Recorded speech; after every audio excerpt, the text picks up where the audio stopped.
Hey everybody, welcome back.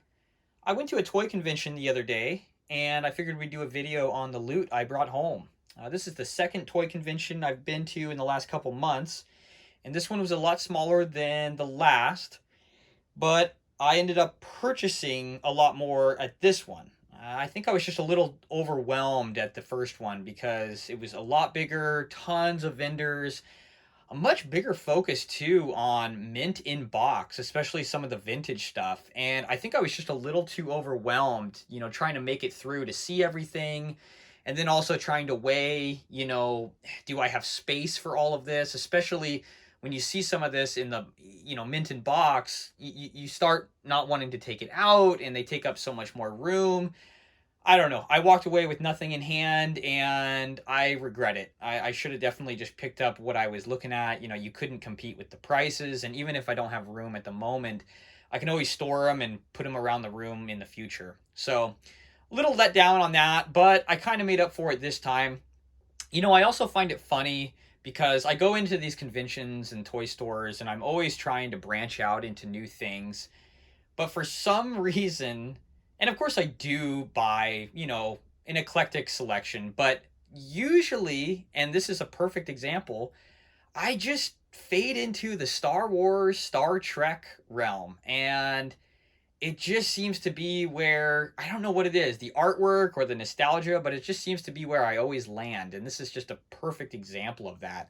I think we'll start off here so I can kind of take some of this off the table to show the bigger view. I got this beautiful Power of the Jedi carbon freezing chamber. Now, this was an open box. None of the packaging was inside, but the instruction manual and everything was. It's missing a missile, and it's missing this Bespin security guard, which is really not a big deal to me. Especially being that these are actually, and I didn't realize it at the time, these are around $100 on eBay. And I didn't realize that it's a really cool set. Hasbro just came out with the new vintage collection carbon freezing chamber. It's a lot different and a lot bigger. Similar aspect here, but then it has the stairs that go pretty far up. And honestly, it doesn't have this cool 90s glam detail. And I wasn't even aware of this until I saw it at the show. It was going for $20, and I haggled with the guy just because, it was kind of dusty. It was open. I got it for $15, and then looking it up, after the show and seeing these go for $100 all day long, I was extremely happy. You can see there's even a little computer. That's where, of course, the Ugnaughts go. Another one here. Another one actually stands here, but that's like another accessory that you can get. But what's funny too is I have the Ugnaughts, and these are one of my favorite Star Wars characters. They're these little mini kind of hog-faced beings, and they're the carbon freezing chamber mechanics or operators, I guess you could say. Just really cool. And I have these, and they go perfectly with this set. In fact, they're meant to be. And so I was super happy to find this. I need to get a bunch of stormtroopers for the scene, Darth Vader, Lando. I need to also get, actually, this came with the Jabba, the new Jabba Vintage Collection Palace set. So it's a perfect Han Solo. But I'll need to get a Leia and a Chewbacca with C-3PO on his back as well to make it accurate. But what's really cool with this guy is what you do is you put the Han Solo up here, and you then slide him down. Let's see if I can do that. You slide him down like this. That looks really good, just like in the movie. And then what you do is you close this. And what this does is this closes his Han Solo into the carbonite. And it's a really interesting thing. This mechanism here, you can see it working. what you do is you do it all the way, it snaps into place, and what it does is there's a sheet of fabric here, and right behind this orange kind of, you know, it's a funny piece of plastic. It's the same colors from the scene, but it's very corny, but it's actually one of my favorite parts. And what happens is Han Solo gets pressed against this piece of fabric, and over time he becomes more and more pronounced, but the piece of fabric is supposed to act like, you know, Han Solo in the carbonite. And it's really hard to see. It's really poorly done, honestly. He doesn't come out very well at all. You can't even tell what's going on, but just a super cool piece and what it tries to do. I love some of this Power of the Jedi, Power of the Force 90s set, so pretty happy with that one. Of course, trying to get away from the Star Wars, but just couldn't, I got another destroyer droid, and these are essential for a lot of dioramas from the prequel series. So I have a Battle of Naboo diorama, which I'll have to show here in the future. This is an essential part. You have the Gungans, you have the battle droids, but you also need the destroyer droids. And of course you have the, you know, tank, and you have the staps with the droids, but I have one destroyer droid, now I have two, and you know, I don't have a ton of room, so this will finish it off, and this will be the last destroyer droid. These go for a lot as well. This one, he wanted 14, I got it for 10, and yeah, pretty happy with that. So that'll be out of box here soon. And one of my absolute favorite characters, as you may know, I did a whole video on Gamorrean Guards. If you haven't seen that, check it out. It's on the channel.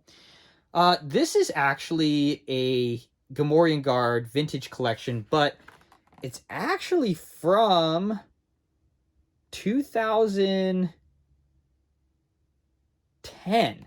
So, and it's almost like the same thing as the new ones that have just come out. In fact, I think it probably is. Now, what's cool though is these go for, and I've bought 3 or 4 of these already. You know, $50 a piece, and I needed them for my Jabba the Hutt palace diorama. I've had no problem spending 40 to 50 bucks. I mean, that's just what it is. I got these. I got this guy for 25 bucks. I could not pass it up. The second I saw it, it was purchased. So this guy will be out of the box.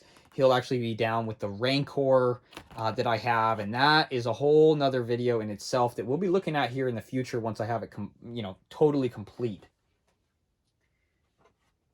Another interesting Star Wars pickup was this Paplu, and this is the 6th-inch scale Return of the Jedi Vintage Collection. What's interesting about this guy is these are still on pre-order, and I don't know how the guy had so many of them. He had the Wicket, he had the Paplu. The Wicket I know is, you know, it's available. This Paplu isn't. In fact, I have this on pre-order right now with Amazon, and it has a date of July. So I don't really know what's going on there, but super cool figure. You know, even my friends were like, oh, you have to get a Paplu. And, you know, they're not even that into it, but they, you know, there's something about the Ewoks that they're striking even to non-Star Wars fans or collectors. They're just a Paplu, Wicket, all the guys. What a cool creature. One of my absolute favorites, up there with the Gamorrean Guards and the Ugnaughts. So he'll actually probably stay in the box for now. I want to have him, you know, 40th anniversary on the wall. I'm actually going to move this. And you can see the box that it came in. I'll probably end up getting rid of the box. Like I said, it's already open. And I just don't have a ton of room. So this will be the last time I'll be seeing the box.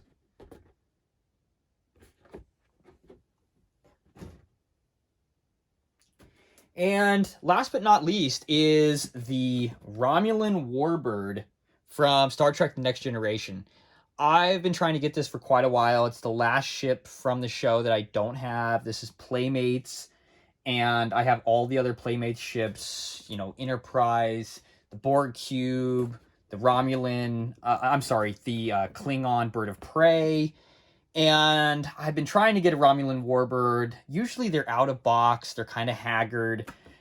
Um, I got this guy for 40 bucks. He wanted 50. Really, really good price. You could maybe try to get the same for 50 or 60 on eBay, but no tax, no shipping, in hand, mint. I couldn't pass it up. So, of course, this is the Romulan Warbird. This is a staple in the show. Picard and the crew are always coming up against these guys. These guys are absolutely huge. I do wish the ship was in scale. You know, this should be much bigger than the Enterprise. I think this is actually smaller. I haven't taken it out of the box yet.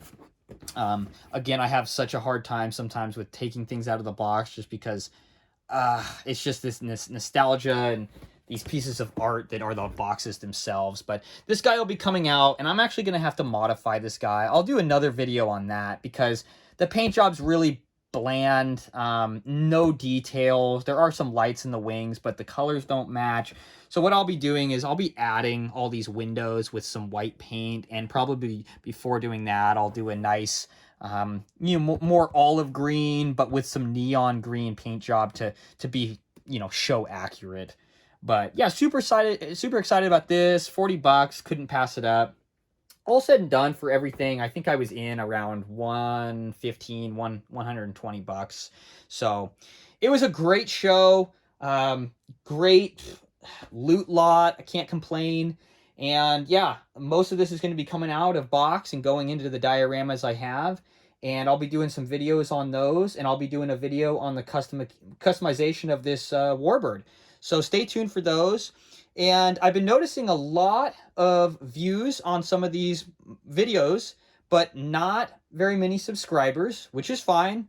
I don't, pressure anyone into subscribing. But if you do enjoy, please at least give a like. And if you'd like to stay up to date with all the future videos, please subscribe. It really helps the channel. And we'll see you tomorrow. Thank you.